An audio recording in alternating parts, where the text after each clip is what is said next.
এই কাবার সাথে কেমন জানি আমার মোহাব্বত করে, কেমন জানি এই কাবাকে ভালো লাগে। এই কাবা তো ছেড়ে যাইতে আমার মন চাই না।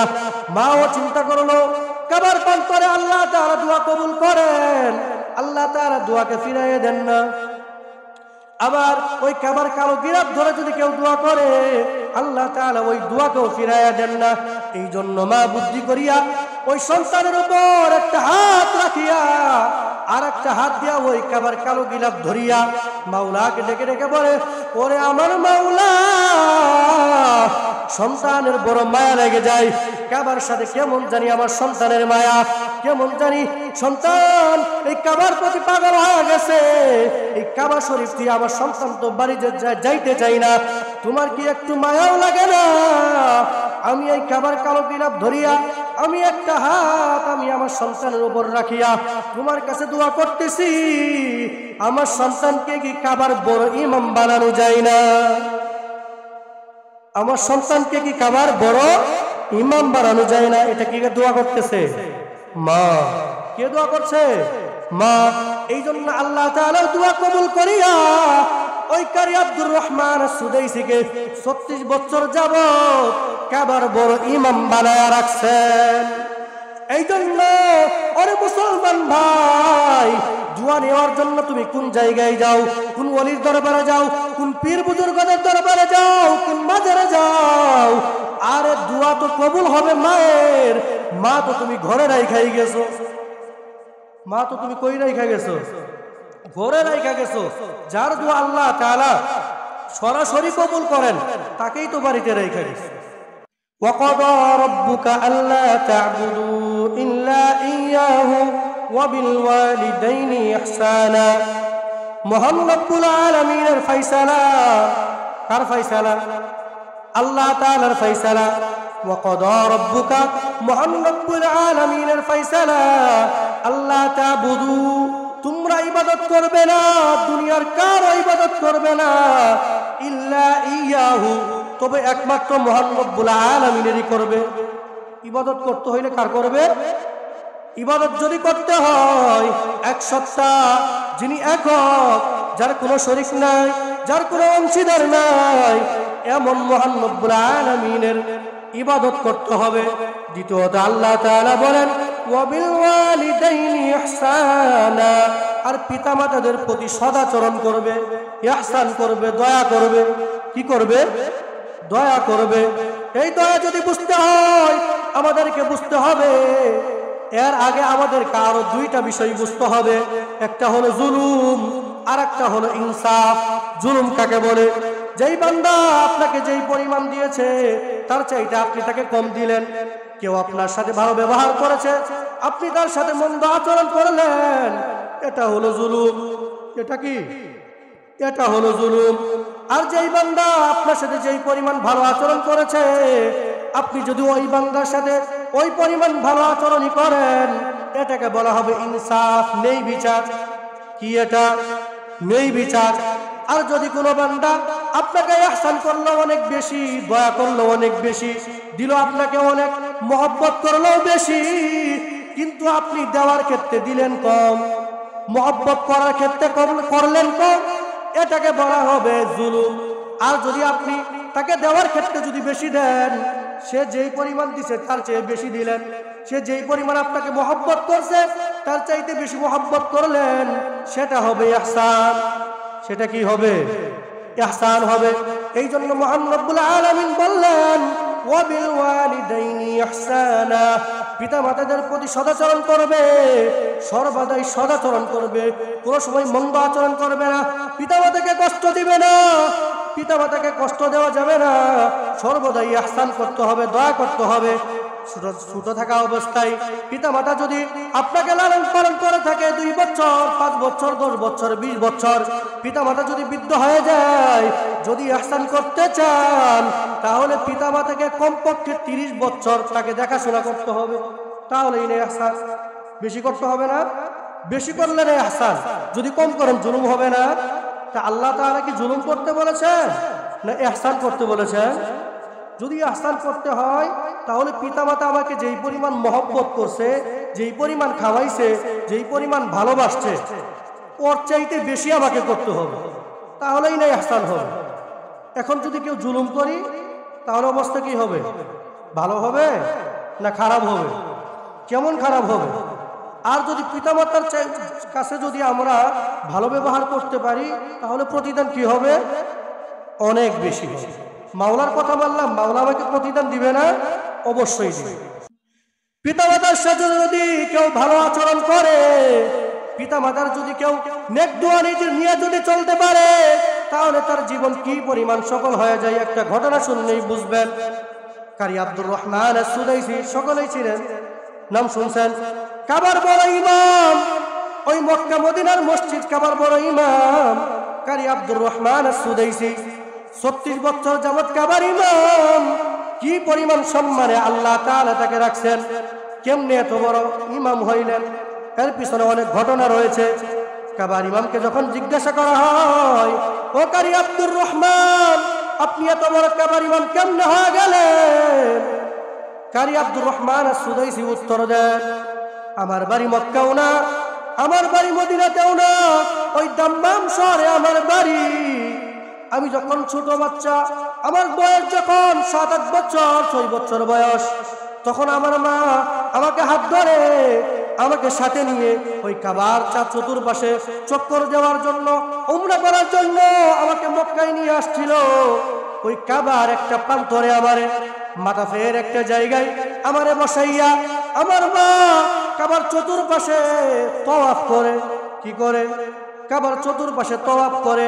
আমাকে সাথে নেই না, কারণ আমি ছোট বাচ্চা।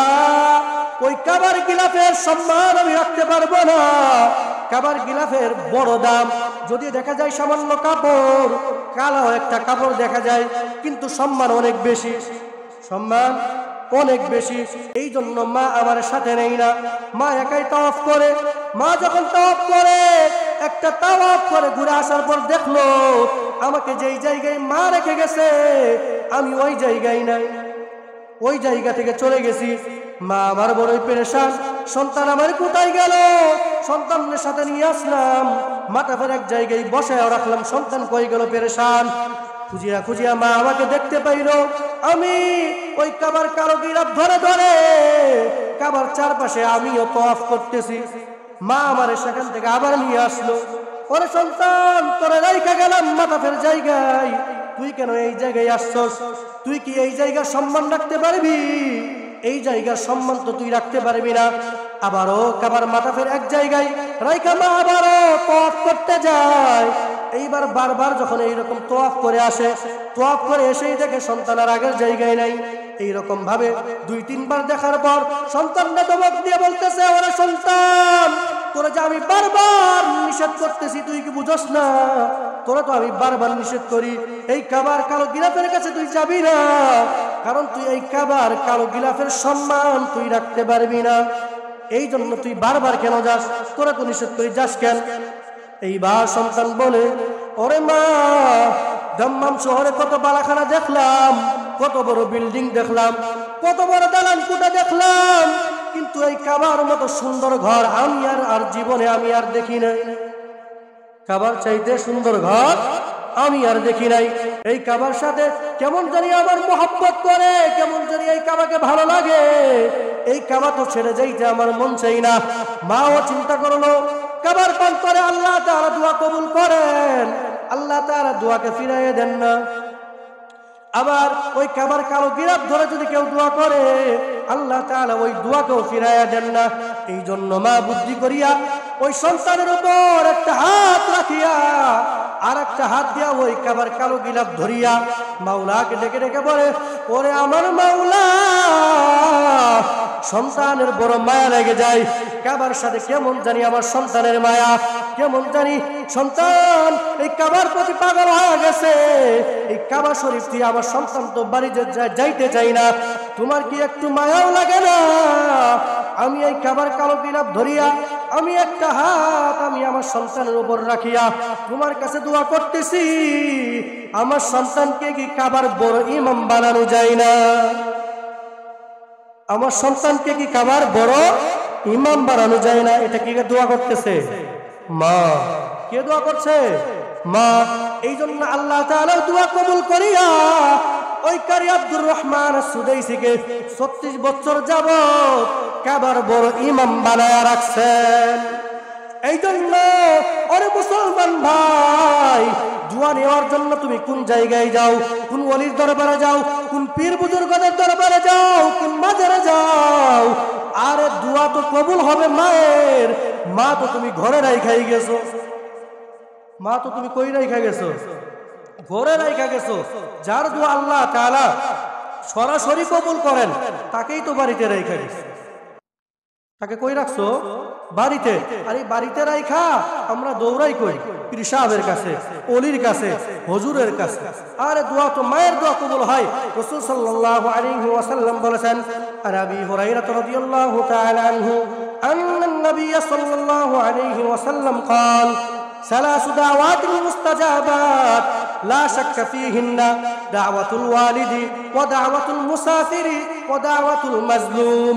তিন ব্যক্তির দোয়া পরমাত্মই আল্লাহ তাআলা কবুল করে নেন। এর ভিতরে এক নাম্বার হলো বাবা মা। বাবা মা যদি সন্তানের জন্য দোয়া করেন, এই দোয়া কবুল হওয়ার মধ্যে কোনো পর্দা থাকে না, সরাসরি মাওলার আরশে পৌঁছে যায়। সরাসরি কই পৌঁছে যায়? মাওলার আরশে পৌঁছে যায়। এই দোয়া কবুল হওয়ার মধ্যে কোনো পর্দা নাই।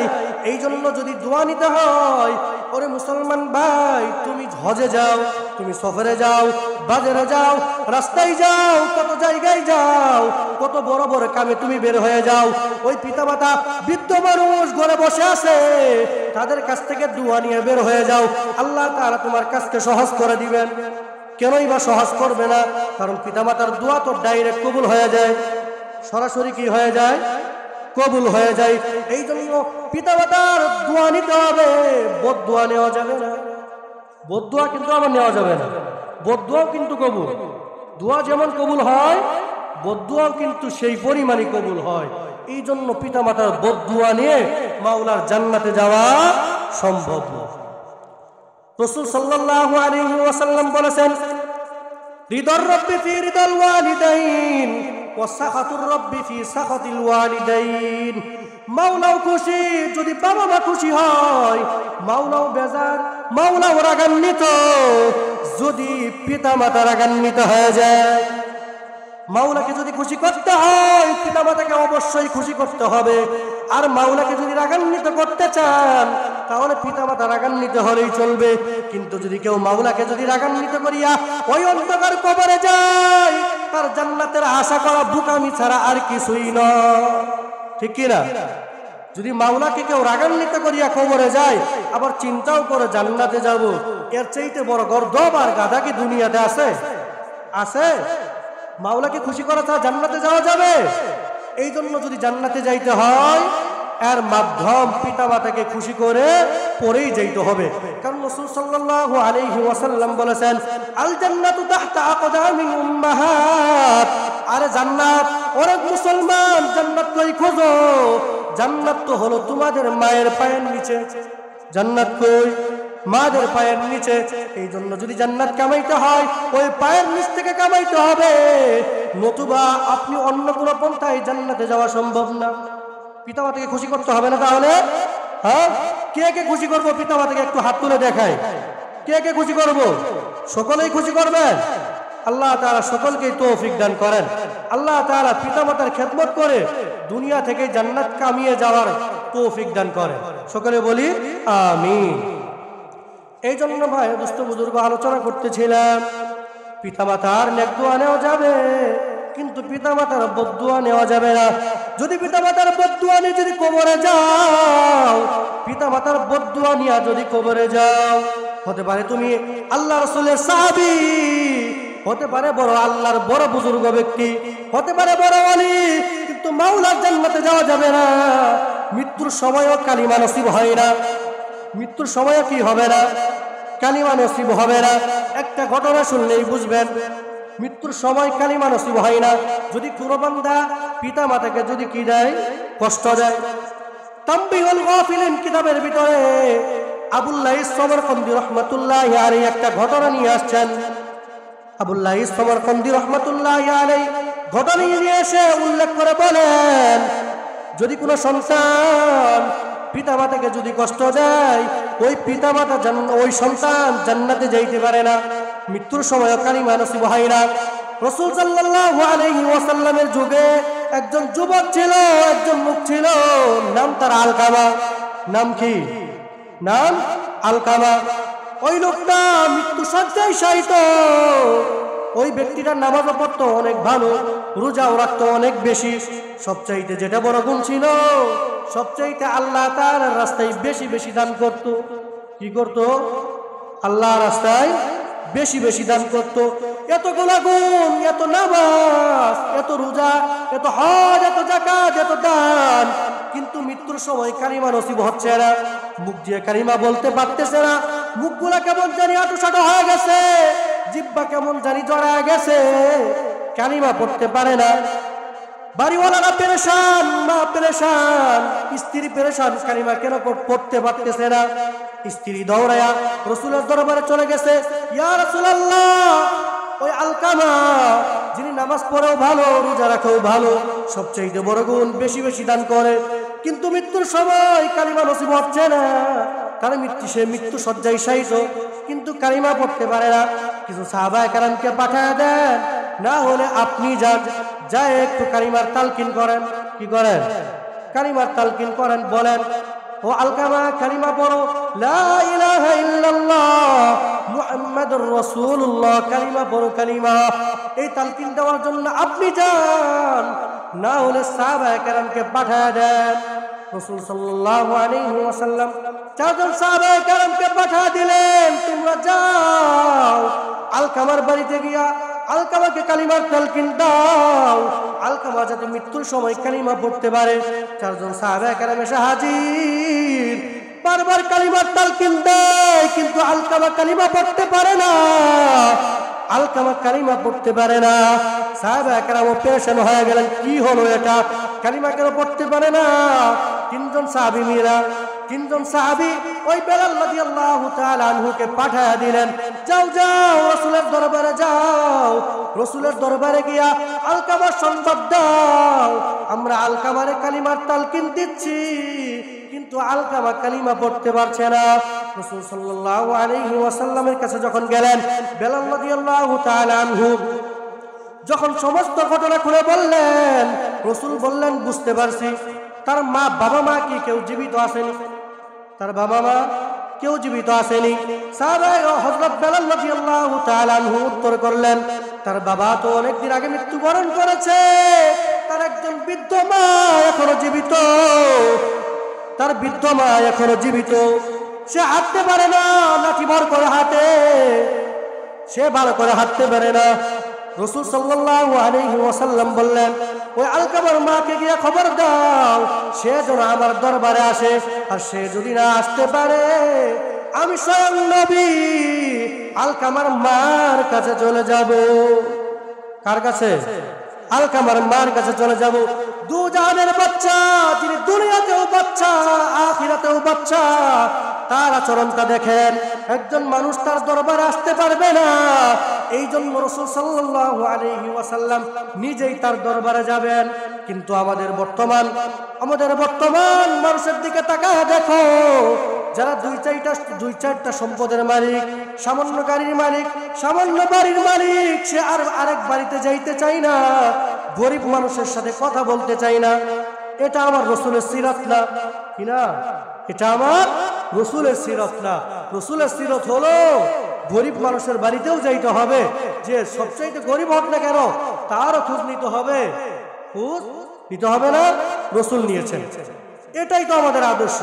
আমাদের আদর্শকে রাসূল, আল্লাহ তাআলা কোরআনের পাকের ভিতরে বলেছেন, লাকাদ কানা লাকুম ফি রাসূলিল্লাহি উসওয়াতুন হাসানা। ওই রাসূলের জীবনের মধ্যে রয়েছে আমাদের জন্য উত্তম আদর্শ। কার জীবনের মধ্যে? রাসূলের জীবনের মধ্যেই রয়েছে আমাদের উত্তম আদর্শ। এই জন্য যদি মানতে হয়, দুনিয়ার কোন রাজা বাদশাকে মানবো না। যদি মানতে হয়, পথ যদি অনুসরণ করতে হয়, তাহলে ওই রাসূলেরটাই করব। এই জন্য ভাই দোস্ত বুজুর্গ বলতেছিলাম, রাসূল বললেন বৃদ্ধ মাকে খবর দাও, সে যদি আসতে পারে আসলো, আর না আসতে পারলে আমি স্বয়ং নবী তার দরবারে যাব। এইবার যায় যখন হযরত বেলাল রাদিয়াল্লাহু তাআলা আনহু ওই বৃদ্ধ মাকে খবর দিলেন, ও বৃদ্ধ মা, ও আলকামার মা, রাসূল বলেছেন আপনি রাসূলের দরবারে যাবেন, যদি আপনি না যাইতে পারেন তাহলে স্বয়ং রাসূল আপনার দরবারে আসবে। এইবার ওই বৃদ্ধ মা জবাব দেন, আমি দুনিয়ায় বেঁচে থাকবো, আমি সুস্থ থাকবো, আর রাসূল আমার বাড়িতে আসবে এটা আমি মানতে পারবো না, আমি স্বয়ং নিজেই আমার রাসূলের দরবারে যাব। এইবার বৃদ্ধ মা হাঁটি হাঁটি পা পা করে লাঠির উপর ভর করে আস্তে আস্তে রাসূলের দরবারে চলে আসছে। কার দরবারে আসছে? রাসূলের দরবারে আসছে। আসার পরে বলতেছেন, ইয়া রাসূলুল্লাহ, ইয়া হাবিবাল্লাহ, আমি হাজির, আমি উপস্থিত, কি বলবেন বলেন। রাসূল সাল্লাল্লাহু আলাইহি ওয়াসাল্লাম জিজ্ঞাসা করেন, ও বৃদ্ধ মা, আলকামার ব্যবহার তোমার সাথে কেমন ছিল, কেমন আচরণ করত, আলকামা লোক হিসাবে কেমন? বৃদ্ধ মা জবাব দেয়, আলকামা অনেক বড় বুজুর্গ ব্যক্তি, নামাজ আদায় করে, রোজা রাখে, হজ করে, যাকাত দেয়, বড় গুণ হলো বেশি বেশি দান করে। আমি তো এটা জানতে চাই না, আমি জানতে চাইছি আপনার সন্তানের মধ্যে আর আপনার মধ্যে সম্পর্ক কেমন। এইবার বৃদ্ধ মা চোখের পানি ছেড়ে যে কান্না করে, ইয়া রাসূলুল্লাহ, ইয়া হাবিবাল্লাহ, আমি আলকামার প্রতি সন্তুষ্ট না, আমি আলকামার প্রতি বড়ই বেজার, কারণ আলকামা আমারে অনেক কষ্ট দিয়েছে। সে হতে পারে বড় ইবাদতগুজার, হতে পারে বড় দানশীল, কিন্তু সে আমার কথা বেশি মানত না, সে সবচেয়ে বেশি কথা মানত তার স্ত্রী।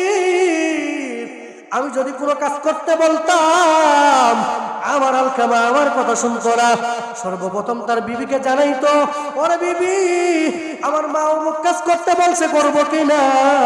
বিবি যদি অনুমতি দিত তাহলে আলকামা আমার কথা শুনতো, নচেত শুনতো না।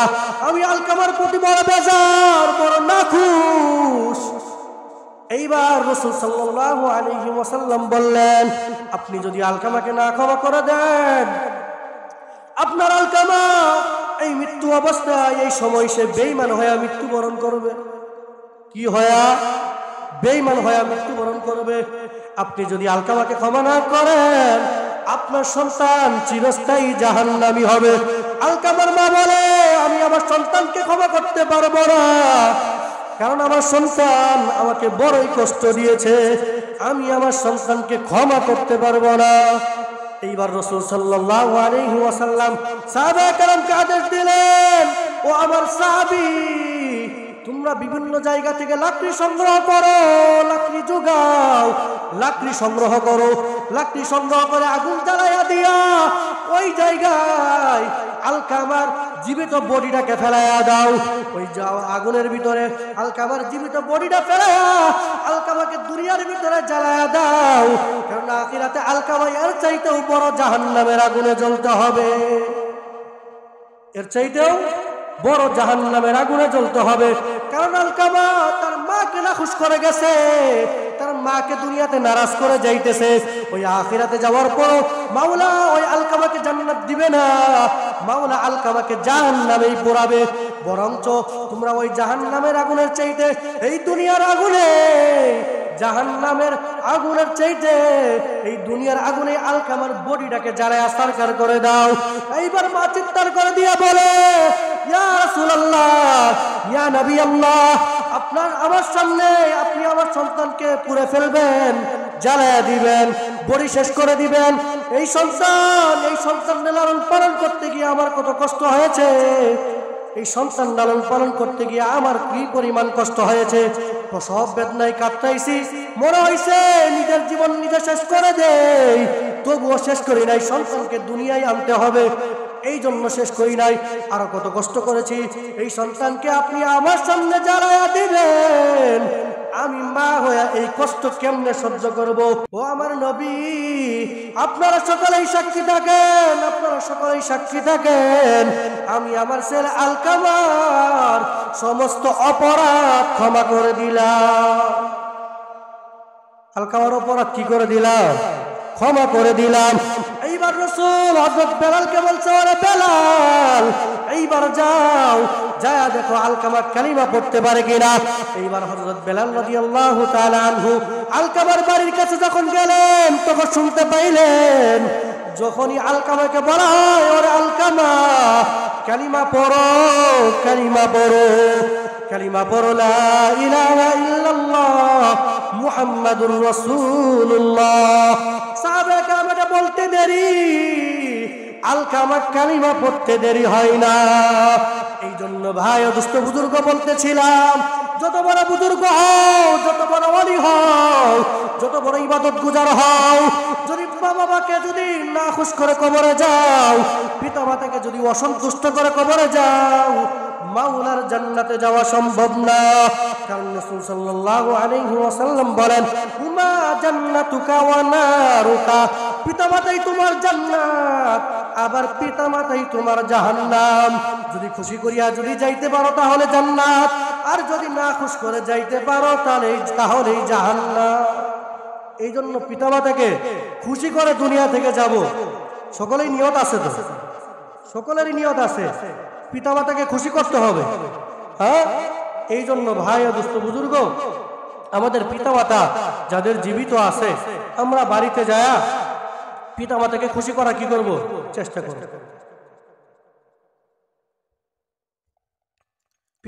পিতামাতাকে কি করব? খুশি করার চেষ্টা করব। কারণ পিতামাতা খুশি, মাওলা খুশি। পিতামাতা বেজার, মাওলাও বেজার। যাদের পিতামাতা জীবিত, যাদের আছে, তারা তো আমরা খুশি করার একটা পথ আছে নাকি? যাদের পিতামাতা জীবিত, আচ্ছা, সবচাইতে দুনিয়ার ভিতরে সবচাইতে সহজ হলো পিতামাতাকে খুশি করা। আপনি বাড়িতে যাওয়ার পর মাকে শুধু বলবেন মা, বা মাকে বলবেন আম্মা, আর বাবাকে বলবেন আব্বা। দেখবেন তারা কি পরিমাণ খুশি। ওই দুনিয়ার বাজারে, এই দুনিয়ার বাজারে সবচাইতে বড় সহজ পিতামাতাকে রাজি খুশি করা।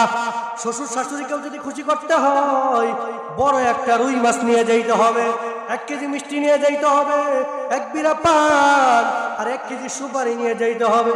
নচেত শ্বশুর শাশুড়িও কিনা খুশি না। পিতামাতাকে খুশি করা সবচাইতে বড় সহজ। শুধু রাত্রিবেলায় মাকে যা বলবেন, মা আপনার সন্তান আব্দুর রহমান বাড়িতে আসছে, আপনার সন্তান আব্দুল্লাহ বাড়িতে আসছে। বাবাকে যা বলেন, ওরে বাবা আপনার সন্তান বাড়িতে আইছে, একটু মায়া করে ডাক দেন, মা একটু মায়া করে ডাক দিবেন আব্বা, বাবা। দেখবেন আপনার পিতামাতা খুশি হয়ে গেছে। তাহলে যেই খুশি এত সহজ, যেই জান্নাত কামানো এত সহজ, তাহলে ওই জায়গা থেকে আমরা কেন মাহরুম থাকবো, কেন বঞ্চিত থাকবো? যেই পিতামাতাকে খুশি করে এত সহজ, যদি পিতামাতাকে খুশি করলেই জান্নাতে যাওয়া যায়, তাহলে খুশি করা থেকে পিছপা থাকবো কেমনে? কেমনে থাকবো পিছপা? যেহেতু সহজ, এই জন্য কি করব? পিতামাতাকে খুশি করব। পিতামাতারা যদি না খুশ করেন, পিতামাতারা যদি না খুশ করেন, তাহলে আল্লাহ তাআলা আপনার প্রতি না খুশ হয়ে যাবে, অসন্তুষ্ট হয়ে যাবে। কারণ পিতামাতা এই দুনিয়াতে সন্তান নিয়ে আসার জন্য কি পরিমাণ কষ্ট করে, কি পরিমাণ কষ্ট করে ধারণার বাহিরে। মা বোনদেরকে জিজ্ঞাসা করে দেখেন, সন্তান প্রসবের ব্যথা কি পরিমাণ কষ্ট, কি পরিমাণ কষ্ট, এটা বলার বাহিরে। মানুষের সহ্য সীমার চাইতে বেশি কষ্ট হয়, বেশি ব্যথা হয় সন্তানটা যখন পেটে থাকে, তখন মা কি পরিমাণ কষ্ট করে। প্রথম 2-3 মাস মা কিছু খাইতে পারে না, মুখে দিতে পারে না, যেমনেই খাই মা অমনেই বমি করে দেয়। আবার শেষের মাসগুলো মা কি পরিমাণ কষ্ট করে। ওই মারে কেমনে না খুশি করবা, ওই মার মনে কেমনে কষ্ট দাও। আমাদের এলাকার একটা ঘটনা আছে, আমাদের এলাকার একটা ঘটনা আছে। একজন মা যখন যুবক বয়স, যুবতী বয়স, তখনই তার স্বামী মারা গেছে, একটা সন্তান দুনিয়াতে রাইখা গেছে। এই সন্তান লালন পালন করার জন্য মা বিভিন্ন বাড়ি থেকে চায় এনে, বিভিন্ন বাড়িতে কাজ করিয়া মা টাকা আনিয়া সন্তানকে বড় লালন পালন করছে, লালন পালন করে সন্তানকে বড় করছে। সন্তানকে বড় করার পর সন্তানের জন্য আবার 5 কাঠা জমিও লেখা দিছে। কি করছে? 5 কাঠা জমিও লেখা দিছে, কিন্তু যখন সন্তান বড় হয়ে গেছে, সন্তানের সন্তান হয়ে গেছে, তখন ওই সন্তান মাকে বাড়ি থেকে বের করে দিয়েছে। মাকে কি করছে? বাড়ি থেকে বের করে দিয়েছে। যেই মা ওই সন্তানের জন্য বিভিন্ন মানুষের বাড়িতে বাড়িতে কাজ করলো, কাজ করিয়া টাকা আনিয়া সন্তানকে বড় করলো, সন্তানের জন্য জমিও লেখা দিল, ওই জমি সন্তান দখল করিয়া মাকে বাড়ি থেকে বের করে দিয়েছে। এর চাইতে বড় কুলাঙ্গারা কি হতে পারে? পিতামাতা যত বড় হোক না কেন, পিতামাতার অপরাধ যত বড় হোক না কেন, পিতামাতা বৃদ্ধ হইলে একটু বুদ্ধি সত্যি কম হয়ে যায়। এই জন্য কি পিতামাতাকে বাড়ি থেকে বের করে দেওয়া যাবে? দেওয়া যাবে? পিতামাতাকে বাড়ি থেকে বের করে দেওয়া যাবে? কখনোই না। দেখেন পিতামাতা কি পরিমাণ কষ্ট করে, মা কি পরিমাণ কষ্ট করে, একটু বোঝার চেষ্টা করেন। যাদের ঘরে স্ত্রী আছে তারা বুঝতে পারবেন কি পরিমাণ কষ্ট, কি পরিমাণ কষ্ট।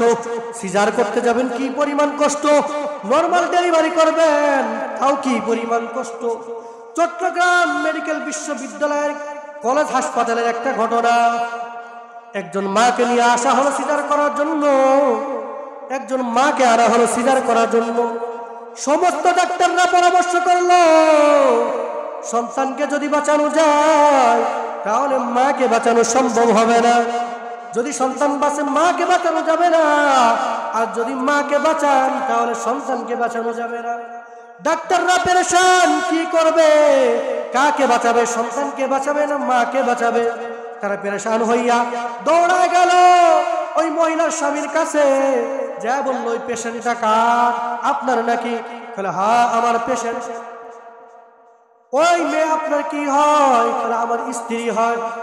বলে আপনার এখন পরামর্শ দিতে হবে, আপনি কি সন্তান চান নাকি আপনি আপনার স্ত্রীকে চান, কোনটা চান?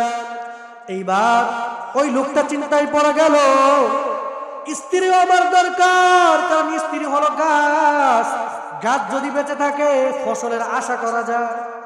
আবার সন্তানটাও আমার বড় দরকার, কারণ যেই সন্তানের জন্য আমি এতদিন যাবৎ অপেক্ষা করতেছি, এতদিন যাবৎ কষ্ট করতেছি, ওই সন্তানও আমার দরকার, কোনটা নিব চিন্তায় পড়ে গেলেন। তিনি যখন কোনো উত্তর দিতে পারলো না, ডাক্তাররা এবার আবার দৌড়া গেল ওই মহিলার কাছে। মহিলা তো বেহুশ হয়ে গেছে প্রসব ব্যথায়। ওই ডাক্তাররা ওখানে যা পরামর্শ করে এখন কি করা যায়, সন্তানকে বাঁচাবো না মাকে বাঁচাবো। সকল ডাক্তার পরামর্শ করিয়া বলল গাছকে বাঁচায় দে, গাছ যদি বেঁচে থাকে সন্তানের একদিন আশা করা যায়, ফলের একদিন আশা করা যায়।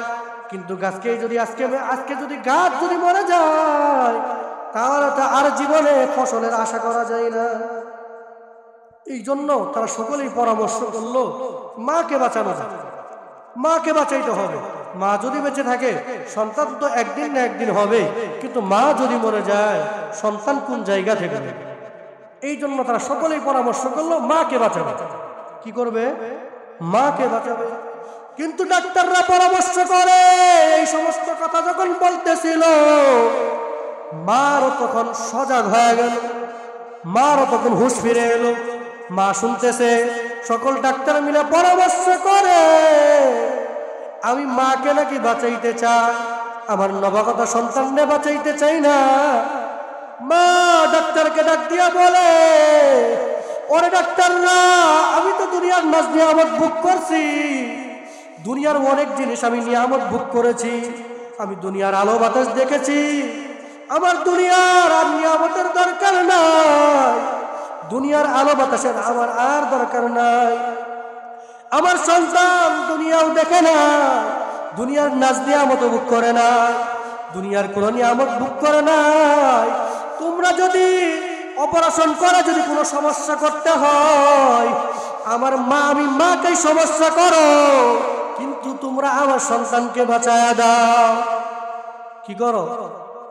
যদি কোনো সমস্যা করতেই হয়, যদি মারা যায় আমি মা মারা যায়, কিন্তু আমার সন্তান বেঁচে যায়, আমার সন্তানকে তোমরা বাঁচায়া দাও।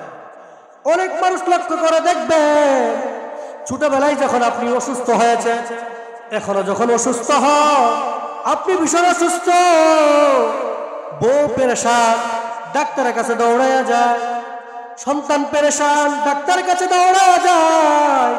আত্মীয় স্বজন পেরেশান, ডাক্তারের কাছে দৌড়ায়া যায়। ডাক্তার নিয়ে আসে চিকিৎসা করার জন্য। বিভিন্ন ট্যাবলেট খাওয়াইতে হবে, স্যালাইন দিতে হবে, আপনাকে সুস্থ করতে হবে। কিন্তু ওই দুঃখিনী মার দিকে লক্ষ্য করিয়া দেখবেন, ওই জনম দুঃখিনী মার দিকে লক্ষ্য করিয়া দেখবেন, নামাজ পড়িয়া মাওলার কাছে দুইটা হাত পাতিয়া, মাওলার কাছে তার আঁচলটা পাতিয়া মাওলার ডাকিয়া ডাকিয়া বলে, ওরে মনি, বলে আমার মাওলা, তুমি যদি প্রয়োজন হয় আমি মাকে দুনিয়া থেকে নিয়ে যাও, প্রয়োজনে তুমি আমার সন্তানের জান ভিক্ষা দিয়ে যাও। বলে না? বলতে শুনেছেন কখনো? যখন অসুস্থ হয়েছেন শুনেছেন মা যে হাত তুলিয়া বলে, মা, আল্লাহ যদি দরকার হয় আমি মাকে তুমি নিয়ে যাও, আমার হায়াতটুকু আমার সন্তানকে দিয়ে দাও, তাও আমার সন্তানকে তুমি বাঁচেন। আমি তোমার কাছে আমার সন্তানের জান ভিক্ষা চাই, প্রাণ ভিক্ষা চাচ্ছি, আমার সন্তানকে বাঁচেন। বলে না? শুনেছেন কেউ? শুনেছেন এইরকম? হ্যাঁ, তাহলে এই মহব্বতের একজন মা, যে মা আপনাকে দুনিয়াতে আনার জন্য এত কষ্ট করলো, যে মা নিজের জীবনের পর্যন্ত পরোয়া করে না আপনি যাতে দুনিয়াতে ভালোভাবে আসতে পারেন, দুনিয়াতে ভালোভাবে থাকতে পারেন, আল্লাহর নাজ নিয়ামত ভোগ করতে পারেন, এই জন্য মা এত চেষ্টা করতেছে। ওই মারে আপনারা বাড়ি থেকে কি করে দেন? অনেক মুসলমান ভাই বের করে দেয়, মাকে কষ্ট দেয়। মার কি করে কষ্ট দেয়? রাসূল সাল্লাল্লাহু আলাইহি ওয়াসাল্লাম জান্নাতুল বাকির পাশ দিয়ে হেঁটে যাচ্ছেন, হঠাৎ করে লক্ষ্য করে দেখেন জান্নাতুল বাকির ভিতরে একজন যুবকের কবরে অনেক আযাব হইতেছে, ভয়ঙ্কর আযাব। রাসূল দেখতে পেলেন, রাসূল যেহেতু মায়ের নবী, রাসূল সহ্য করতে পারেন না, মাওলার কাছে হাত তুলে বলেন, ওরে মাওলা, এই যুবককে ক্ষমা করে দাও, এই যুবকের কবরে কেন এত আযাব? আমি তো দয়ার নবী, আমি তো মায়ের নবী, কবরে আযাব হচ্ছে, আমি কেমনে যাব? তারে মাফ করে দাও, তার কবরে আযাব বন্ধ করে দাও। একে একে একবার নয়, দুইবার নয়, তিনবার দোয়া করলেন, কিন্তু কবরে আযাব বন্ধ হয় না। রাসূল আল্লাহ তাআলা ডেকে ডেকে বলেন, ওরে মাওলা, আমি তো দোয়া করা মাত্রই কবুল হয়ে যায়, কিন্তু একবার নয়, দুইবার নয়, তিনবার দোয়া করলাম যুবকের কবরে আযাব কমাই দেওয়ার জন্য, কিন্তু কবুল হইল না কেন বুঝতে পারলাম না। আল্লাহ তাআলা বলেন, ও আমার নবী, ও আমার দোস্ত, সে তো দুনিয়াতে অপরাধ করছে, সে দুনিয়াতে তার মাকে কষ্ট দিয়েছে, তার মা এখনো জীবিত, এই জন্য আপনি বন্ধু হওয়ার পরেও সুপারিশ করলেন, কিন্তু আমি মাওলা কবুল করলাম না। রাসূল সাল্লাল্লাহু আলাইহি ওয়াসাল্লাম সাহাবায়ে কেরামকে পাঠিয়ে দিয়েছেন মাকে আনার জন্য। এইবার মা আসার পর বলল, মা আসার পর বলতেছে, আরে মা, এই যুবক মনে হয় আপনাকে অনেক বড় কষ্ট দিয়েছে, আপনার সন্তান মনে হয় আপনাকে বড় কষ্ট দিয়েছে, হ্যাঁ, এই জন্য কবরে এত আযাব। এইবার মা বলল, হ্যাঁ, সন্তান আমারে কষ্ট দিয়েছে। রাসূল বললেন, মাফ করে দেন। যদি মাফ করে না দেন, আল্লাহ তাআলা কিন্তু কবরে অনেক আযাব দিচ্ছেন, বড় আযাব, সহ্য করা সম্ভব না। ওই সন্তান শুধু কবর থেকে বলতেছে মা মা মা করে চিৎকার করে, আপনি তাকে মাফ করে দেন। মা বলে, না, আমি তাকে মাফ করতে পারবো না, কারণ ওই সন্তানের মায়ের দাগ এখনো আমার পিঠে আছে, আমি তাকে ক্ষমা করতে পারবো না। রাসূল বলেন, রাসূল আল্লাহর কাছে দোয়া করে বললেন, ও আল্লাহ, যেই রূপ তুমি আমারে দেখাইছো ওই রূপটা তার মায়ের সামনেও তুলে ধরো, ওই জাহান্নামের আযাবটা মা একটু দেখুক, তাহলে মা হয়তো মাফ করে দিবে। এইবার যখন আল্লাহ তাআলা মাকে ওই কবরের আযাব দেখায়া দিলেন, মাও চিৎকার করিয়া বেহুশ হয়ে গেলেন এবং হুঁশ ফেরার পর বললেন, আমি আমার সন্তানকে ক্ষমা করে দিলাম। ক্ষমা করে দেওয়া মাত্রই আল্লাহ তাআলা কবরের আযাব বন্ধ করে দিয়েছেন। এই জন্য পিতামাতাকে সন্তুষ্ট করতে হবে। ভাই ও দোস্ত বুজুর্গ, বলতেছিলাম, যাদের পিতামাতা তো জীবিত, তারা তো, তাদেরকে খুশি করার একটা পথ আছে, কিন্তু যাদের পিতামাতা দুনিয়াতে নাই, তাদের সাথে অনাচার করেছেন, অত্যাচার করেছেন, তাদের সাথে ভালো আচরণ হয় নাই, তাদের খেদমত করে জান্নাত কামাইতে পারেন নাই, কষ্ট দিয়েছেন, তাদের ক্ষমার কি পথ আছে না? তাদের ক্ষমার পথ থাকা লাগবে না? অবশ্যই পথ আছে। তাদের পথ হলো তিনটা উপায়। এক নম্বর হলো, পিতামাতা মৃত্যুর পর সন্তান নেককার হয়ে যাবে। কি হয়ে যাবে? নেককার। নেককার হওয়ার দ্বারা পিতামাতা যেই পরিমাণ সন্তুষ্ট হন, এই পরিমাণ সন্তুষ্ট অন্য কোনো আমল দ্বারা হন না। 2 নাম্বার পথ হলো পিতামাতার যে আত্মীয় স্বজন আছে, যাদের সাথে পিতামাতা ভালো সম্পর্ক রাখতো, তাদের সাথে ভালো আচরণ করা, সম্পর্ক বজায় রাখা। 3 নাম্বার পদ্ধতি হলো আল্লাহ তাআলার কাছে পিতামাতার জন্য দোয়া করা, যেমন আল্লাহ তাআলা শিখায়া দিয়েছেন, রব্বিরহামহুমা কামা রাব্বায়ানি সগীরা। ওরে মাওলা, আমার পিতামাতা দুনিয়াতে থাকাকালীন যেইভাবে আমাকে লালন পালন করছে, তুমিও তাকে কবরের জগতে সেই পরিমাণ লালন পালন করো। এটা কি করতে হবে? দোয়া করতে থাকা। এমনকি পিতামাতার জন্য আল্লাহ তাআলার কাছে বেশি বেশি ক্ষমা প্রার্থনা করা, ওরে মাওলা আপনি আমার পিতামাতাকে ক্ষমা করে দেন। 3 নাম্বার আরেকটা যেটা পথ হলো, সেটা হলো সদকা জারিয়া, আল্লাহ তাআলার রাস্তায় বেশি বেশি দান করতে থাকা।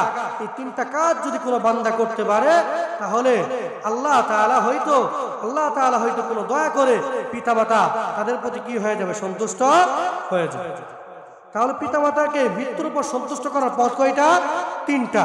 একটা হলো নেককার হওয়া, 2 নাম্বার হলো আত্মীয়র সম্পর্ক বজায় রাখা, 3 নাম্বার হলো আল্লাহ তাআলার কাছে দোয়া মাগফিরাত করা, ক্ষমা চাওয়া, এবং আল্লাহ তাআলার রাস্তায় বেশি বেশি কি করতে থাকা? দান করতে থাকা। আল্লাহ তাআলার রাস্তায় যদি বেশি বেশি দান করতে থাকেন, সদকা জারিয়া করতে থাকেন, তাহলে পিতামাতা কবরে থাইকা এই সওয়াবটা পাবে, আর আপনার প্রতি সন্তুষ্ট হয়ে আমাদের প্রতি কি হবে? সন্তুষ্ট হবে। এই জন্য ভাই দোস্ত বুজুর্গ, যারা পিতামাতাকে সন্তুষ্ট করতে চান, পিতামাতাকে রাজি খুশি করতে চান, যাদের পিতামাতা অন্ধকার কবরে চলে গেছে, দুনিয়ার বাড়িতে নাই, তাদেরকে খুশি করতে চান কিছু, এই জন্য যারা খুশি করতে চান, যেহেতু পদ আছে, দান সদকা করে আল্লাহ পিতামাতাকে কি করা? রাজি খুশি করা। এই জন্য আমি কয়েকটা ভাই দেখতে চাই, যারা তাদের পিতামাতার সন্তুষ্টির জন্য, পিতামাতাকে রাজি খুশি করার জন্য আল্লাহ তাআলা রাস্তায় 10,000 টাকা, 20,000 টাকা, 50,000 টাকা, যাই যতটুকু পারেন আল্লাহ তাআলা রাস্তায় দান করবেন। দান করে বলবেন, হুজুর আমি আমার পিতামাতার সন্তুষ্টির জন্য আল্লাহ তাআলা যাতে আমার পিতামাতাকে ক্ষমা করে দেয়, আল্লাহ তাআলা যাতে আমার পিতামাতাকে জান্নাত দান করে, আল্লাহ তাআলা যাতে আমার পিতামাতাকে কবরে ভালো রাখে, তারা যাতে ভালো থাকতে পারে, আমি এই জন্য আপনাদের মসজিদের জন্য 10,000 টাকা দিতে চাই, 20,000 টাকা দিতে চাই। এমন কোনো ব্যক্তি থাকলে একটু হাত তোলেন। একটু আল্লাহ তাআলা রাস্তায় দান করার জন্য কে আছেন?